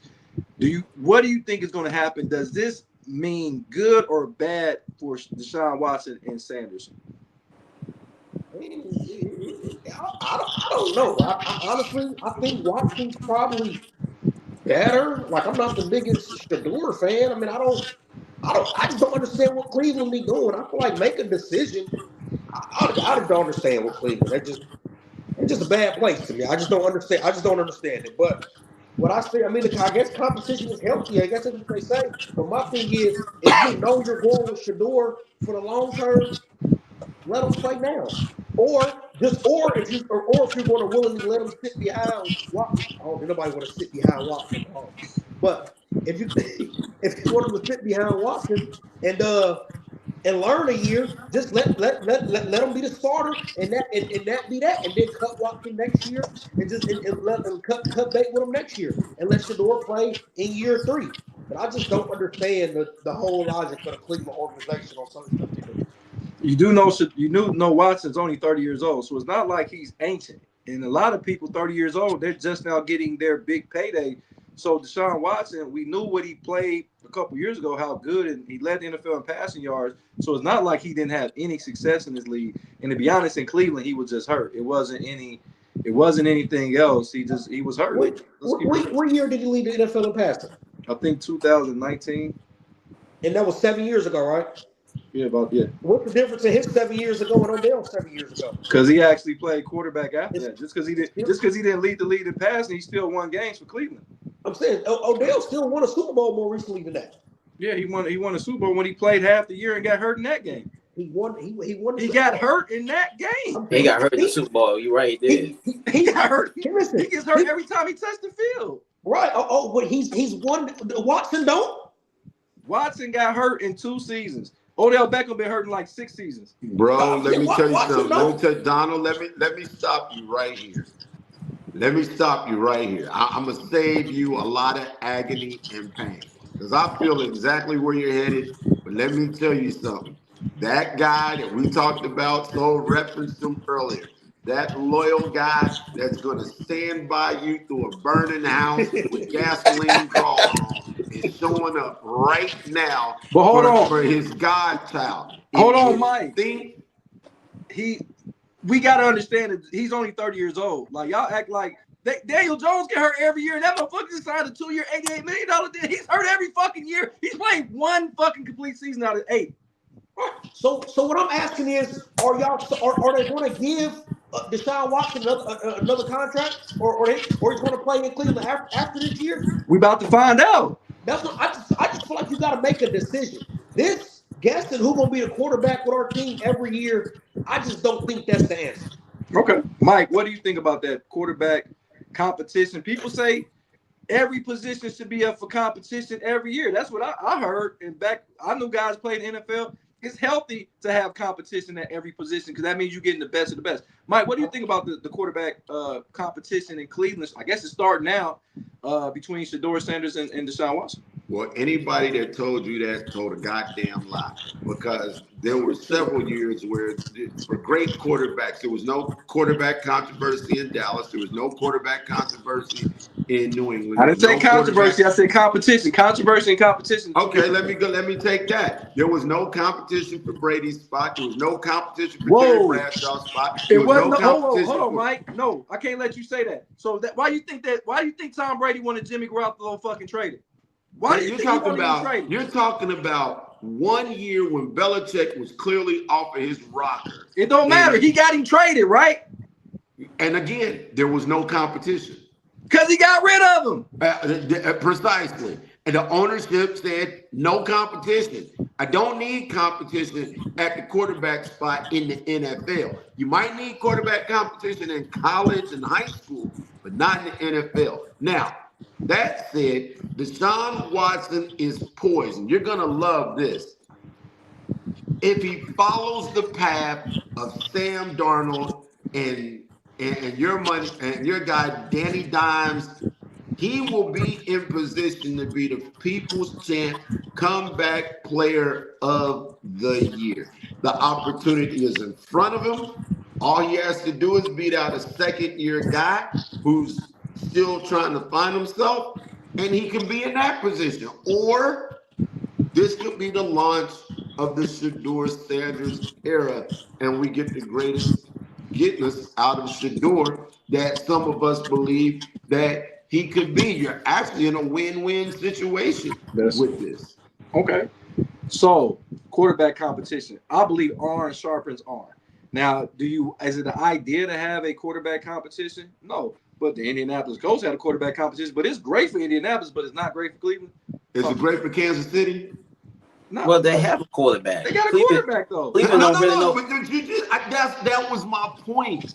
But Cleveland don't have a quarterback. What are we talking about? If you have competition at a position, then the guy that you have is just you know it's not good enough. That competition stuff that's a bold-faced lie. If people say you always got competition, you don't believe in your guy. Period. So they never had competition at the running back position. They never had cornerbacks or safeties and line. So nobody has competition at no position except for nobody's done it, right? When you feel like yes, you're going to have competition when you feel like your guy is not that good. When you know your guy is that good, you don't have competition. Let me ask you this question, Jody. Is Myles Garrett got competition? Because nobody's good as him. And they didn't draft. The point I'm trying to say is, Mike, they didn't draft anybody. If they would have drafted fucking Bang to replace him, yes, it's going to be a competition. What are you talking about? That's why they didn't draft nobody, because they don't want no competition. Well, they haven't drafted yet. We'll see what they draft. Maybe they'll be looking for a replacement for him. That's what I'm saying. Matthew Stafford is playing with the Rams. They're flirting with bringing a first-round quarterback over there because they know that Matthew Stafford's about to retire. If Matthew Stafford get hurt in training camp and a backup quarterback come in and ball the fuck out, you don't think it's going to be a competition? They did the same thing with Dak Prescott and fucking Tony Romo, guys. Yeah. That's the same fucking thing.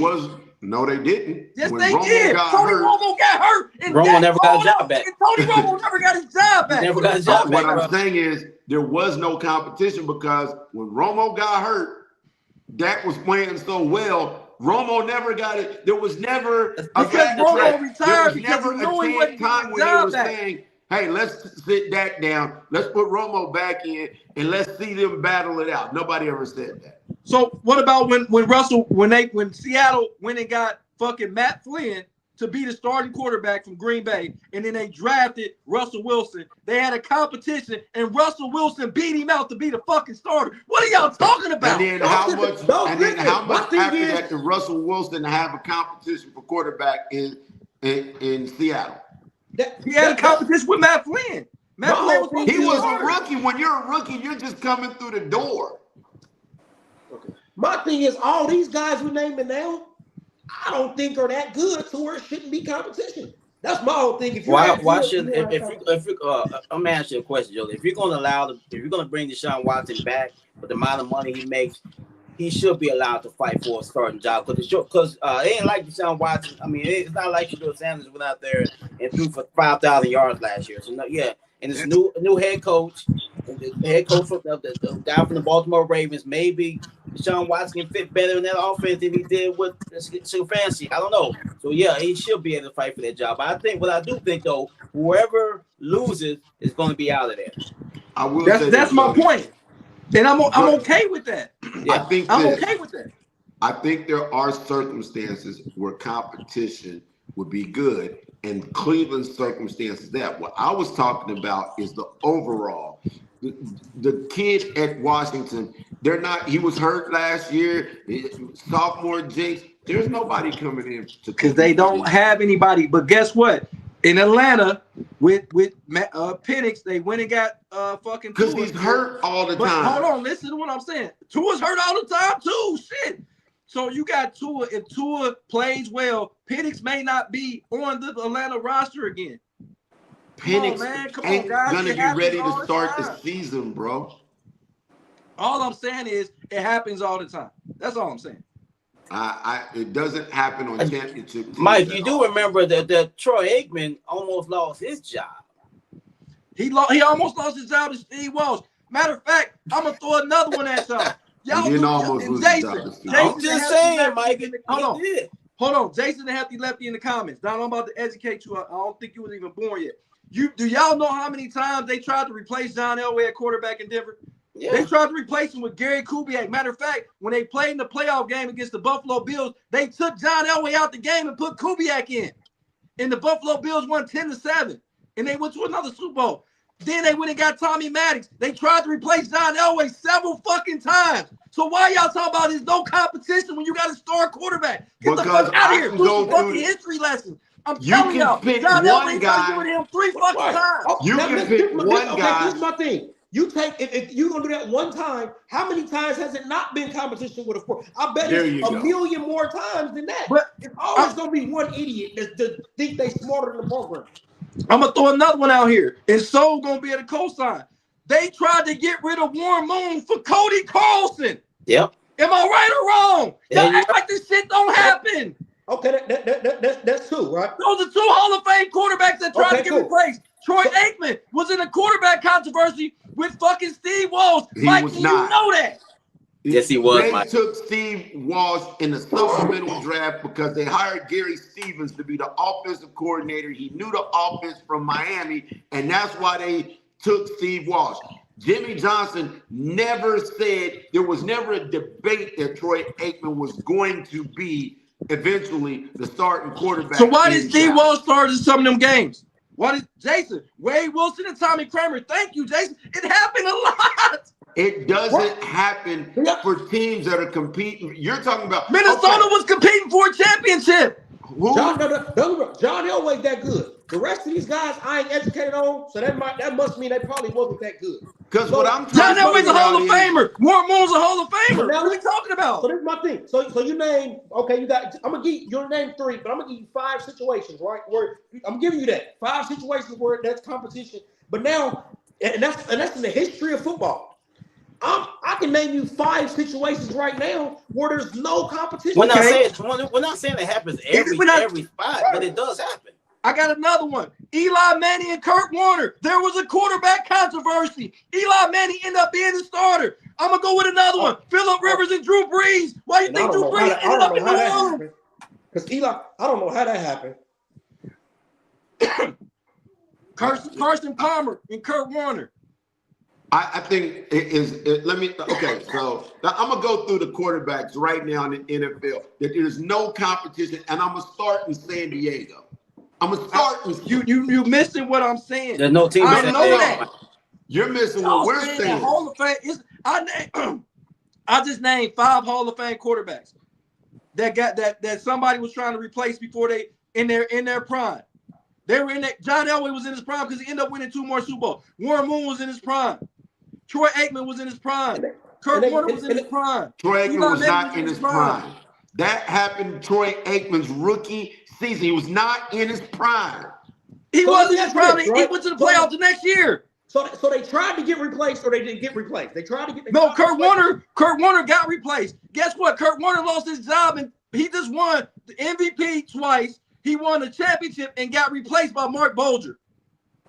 Come on, man. Y'all talking to me. Y'all know I know my shit. How many times did the Rams win a Super Bowl with Mark Bolger? You cannot take. So basically you're putting I'm gonna give you 100 instances. You're taking 100 instances over 1 million. I just don't like the numbers of that. No, Donald. I know what you're saying, Mike. But listen to what me and Saul are saying. It happens. It doesn't happen often. And with teams that are winning, it doesn't happen damn near at all. Minnesota was winning with Wade Wilson and Tommy Kramer. Minnesota wasn't winning no Yes, they were, because they traded for Herschel Walker. They thought he was a missing piece. They weren't even competing for Super Bowls. Mike, come on, man. Minnesota was going to the playoffs every year. They thought Herschel Walker was the missing piece. They thought he was a missing piece. That's why they traded for Herschel Walker. Come on, Mike, you know this shit. I watched the majority of my life incumbent quarterbacks on teams that are playoff and contending teams do not typically have quarterbacks. So why was they trying to get rid of John Elway when they was going to playoffs every year?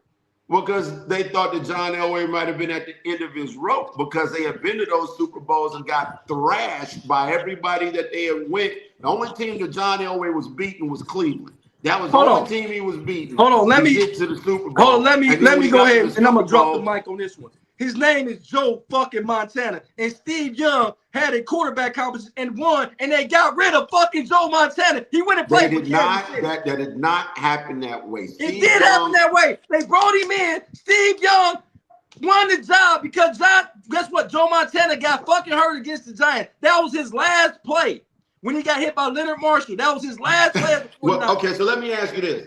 So you're telling me that Steve Young beat out Joe Montana at the height of his career? Yes, because Joe Montana still winning, almost took Kansas City to the Super Bowl. Jody, he had started playing in 81. You're talking about something that happened in 92. He was still playing good football. Go look at Joe Montana's numbers. And being at the height of your career is one thing, but I will say this. Kansas City went to the AFC Championship with that very guy. And a guy can get replaced at the end of his career. How many years did Steve Young back up Joe Montana? 2 or 3. But also, Jason just made a good point. He said Minnesota was the #1 seed in 1988 when they had a quarterback controversy with Wade Wilson and Tommy Kramer. Well, maybe they fucked up their chances, because I know they didn't win shit in 88. Yeah, they obviously felt like the guys weren't good enough. That's what I'm saying, Donald. It fucking happens. I don't think they think Shedeur Sanders is good enough. I don't think so either. So how often do you think that this happens? How often? I mean, it's probably a smaller percentage than not. But we can't act like we can't ignore this. Like I'm saying something that never fucking happened. I wouldn't say, but Jody, I never said it never happens. I simply said that for teams that are usually competing for championships or are in their championship run, they coming through the door. There is no question in Cincinnati that Joe Burrow is the starting quarterback. There is no question that Lamar Jackson is the starting quarterback. There is no question the guy in Buffalo. There's no question in San Diego. There's no question. There's no team in San Diego. Ain't even been a team that there maybe shouldn't be a competition, but there's not. But they think that they're winning. Atlanta, you got a quarterback that is on his 3rd ACL tear, and another quarterback that you could pick up as a veteran who's got concussions out of this world. We're just gonna try to piecemeal it and figure out what we got. You can't put that in the same bag as the other stuff. I agree. When you feel like you got a quarterback, you roll with it. But when you don't feel like you got a quarterback, you got to bring competition. Why you think I get on Daniel Jones so much? So it ain't because I dislike him. It's because he stayed in New York for several years, underachieved, and they never brought any competition in. Not one time. They didn't have a veteran backup that could compete with him. None of that shit. That's why I give him such a hard. It's because it's not really Daniel Jones. It was more of how they treat certain quarterbacks in this league. But you're right, Donald. You're right. It's probably 90% of the time you're not gonna have quarterback because you believe in that guy. You believe in that guy. But I'm telling y'all, when Seattle, you got to think when Seattle had got Matt Flynn was supposed to be their starter. Yep. Point blank, they paid him a lot of money. When they got the training camp, good night, Jason. Hope you have a good night, man. See you tomorrow. When they did that, Russell Wilson took the job from Matt Flynn and won the Super Bowl in his second year, guys. I mean, he won the Super Bowl, but I think Russell Wilson is cool. I don't think he's, you know what I'm saying? That, you won a Super Bowl, but anybody can win a Super Bowl. You'll never get me to talk bad about Russell Wilson and what he was able to accomplish. But Matt Flynn was a guy that they felt like, hey, this guy's been a backup in Green Bay. Let's bring him in. He played pretty well. Let's offer him money. He may be a star. Then they happen to draft somebody that, I guess, in training camp starts showing something totally different. But Mike, they drafted him in the 4th round. They drafted him in the 4th round. So you could take him and Dak Prescott and a few other people that were drafted in the 4th round, and you put them behind center, and hey, the cookie crumbles a certain way. I think we are at the center point where we actually agree is that it happens. It just doesn't happen often. So give me your final thought on this. Final thought is, man, competition is good. Like, we're not saying every single situation is competition, but sometimes Cleveland needs a competition. They don't have a clear cut start at quarterback. So if you're gonna bring Deshaun Watson back, he deserves a shot at being a starter in Cleveland. Period. Same way in Minnesota. They drafted J.J. McCarthy. They don't know if he's the guy. They went and brought Kyler Murray in to see if he's the guy. Can he battle under adversity? You want to know that before you throw these guys away. I don't want to throw Shedeur Sanders away, but I do want to see how good he can be. And always, competition breeds the best out of each other. And I'm going to take a Mike analogy. If you go to the club and there's a chick out there and you see her, she got different guys lining up, you want to see if you that guy. You want to make sure you that guy. I'm normally that guy. I normally win competition. But that's just me, though. But Mike, you ain't trying to see if you that guy, or you just I'm like retired. You retired. But back in the Mike, my jersey's up in the Raptors. I don't have to. No, Mike, back at Michael's. Cut that out. We talking about on our heydays at Michael's. Let me tell you, Donald, you're too young for Michael's. So Michael's was the best nightclub I'd ever been to, ever. That's how good Michael's was. That it had 2 or 3 different DJs. It had a restaurant in that motherfucker. Bruh, listen. It had a VIP room. Wasn't nothing topping Michael's. I'm gonna tell you that shit right now. Nothing. I wish Mike could make a comeback, boy. I'll tell you that shit right now. I'm not gonna be Floor Jordan. Hey, that shit. You don't be the Wizard. You don't want to be the Wizard Jordan. No. I'm gonna let that jersey hang up there to take them championships and get my ass out the way. Yeah, that's crazy work. But yeah, man, that was actually a really good debate right there, man.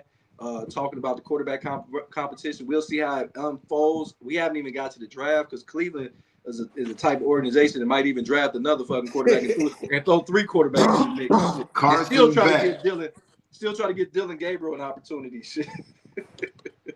Hey, Jody, I saw something with Carson Beck's going in the 3rd round to Arizona. That's not bad. I think Arizona we got to understand Carson Beck was a number 1 overall rated quarterback just 2 years ago.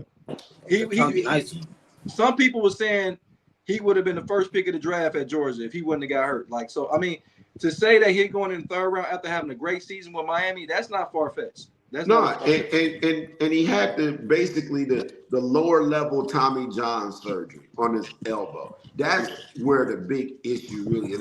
If you look at his record of winning in college, he's a winning quarterback in college. It's just when you get that kind of injury and you're a quarterback and it's an elbow or shoulder, your stock is going to drop.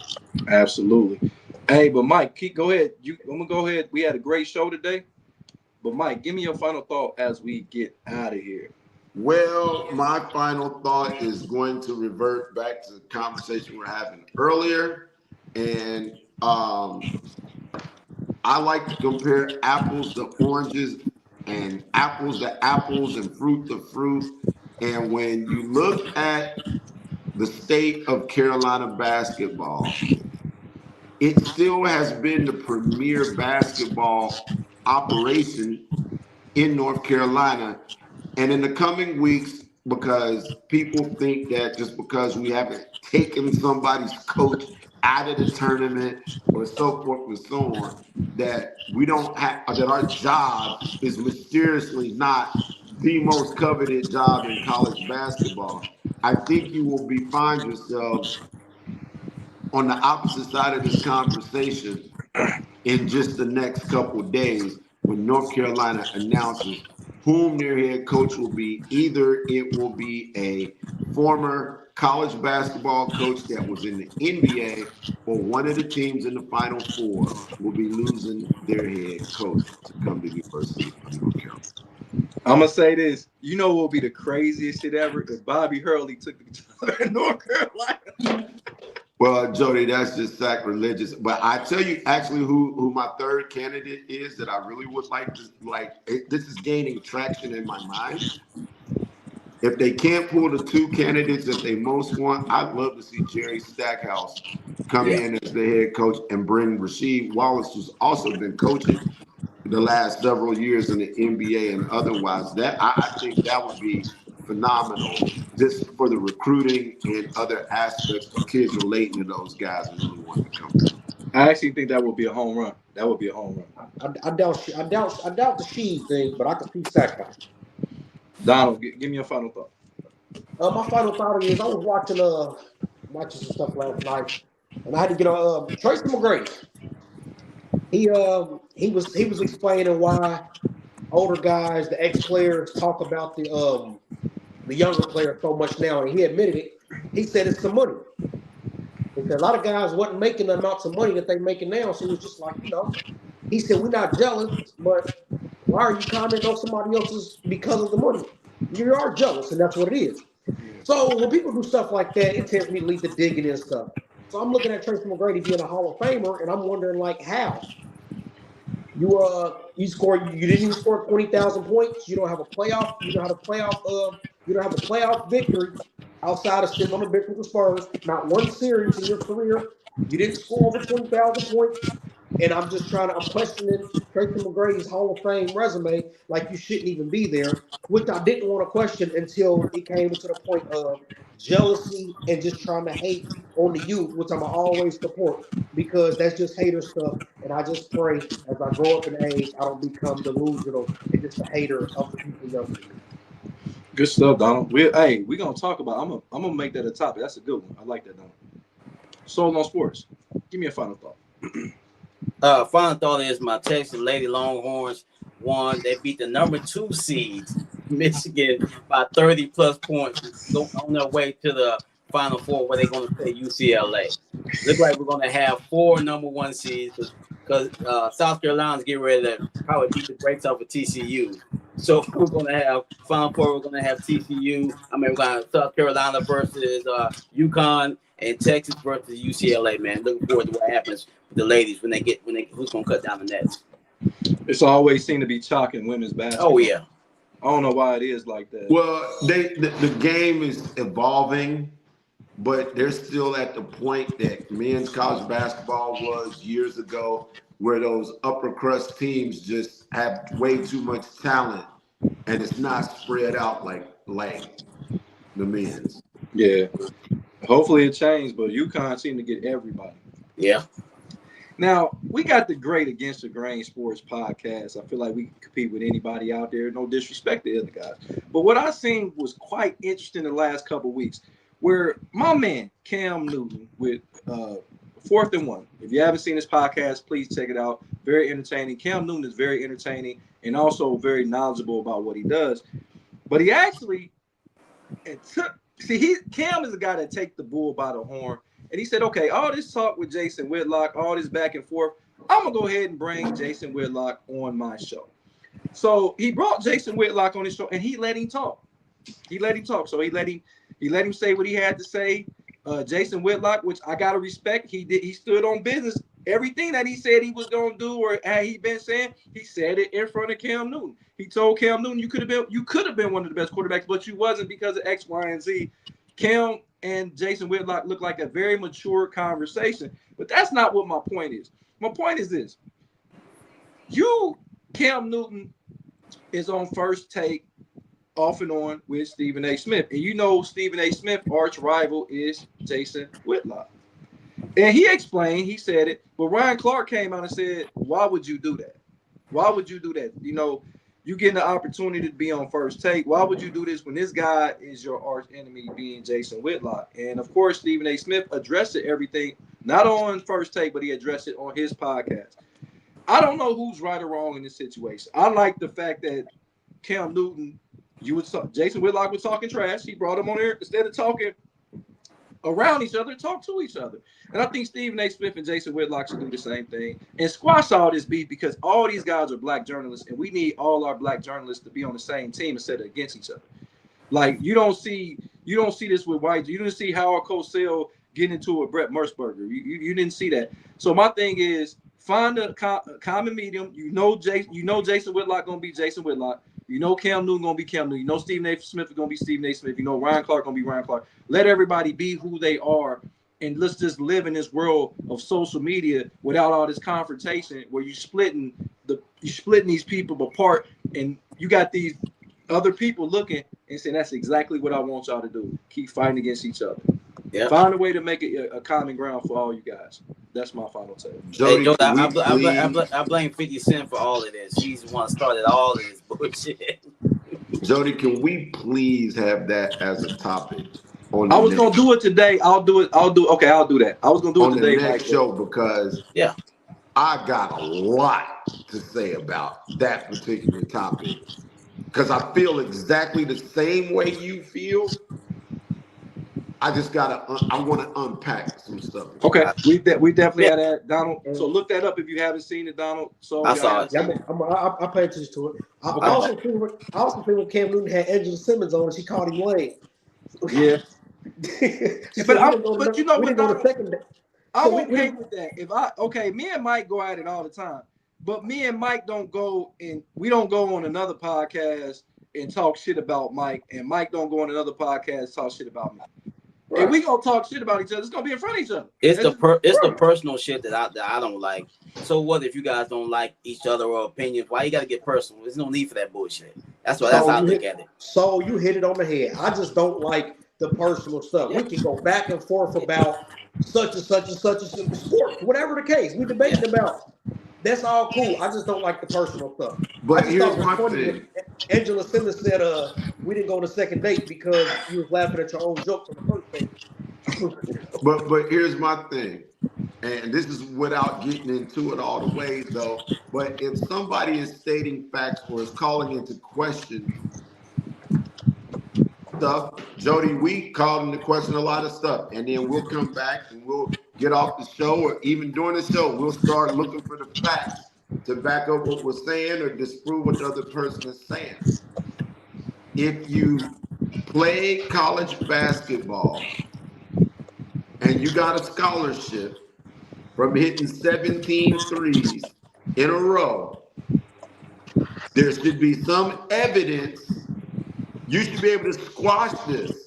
Right. At some point. I can verify that I played at Central State. I can verify that I'm a 3-year letterman at Central State in baseball. I can verify that. Anybody can question that and be like, but I can go get the evidence that actually did happen. Right. And so that's just wrong. But we definitely get into that. I think it needs to be touched upon, because I feel like just the last take on that is I don't think Ryan Clark should even. That's really wasn't your place to come in. Nothing to do with it. And I love Ryan Clark. I think Ryan Clark is phenomenal, especially where he came from to where he is now. He's phenomenal, but I didn't see him getting a lot of battles that wasn't his. You know what I mean? But we'll talk about that tomorrow. Yeah. Once again, I'm the host of Against the Grain Sports. Jody Coleman in the building with my man Jarrell, Sold on Sports Glenn, all the way from San Antonio, Texas. Got my nephew, the Donald, the voice of the youth, Coleman. We got Michael, the People's Champ Perry, Ray, more than just a barber, Lindsay. No, I'll get out of here, Mike.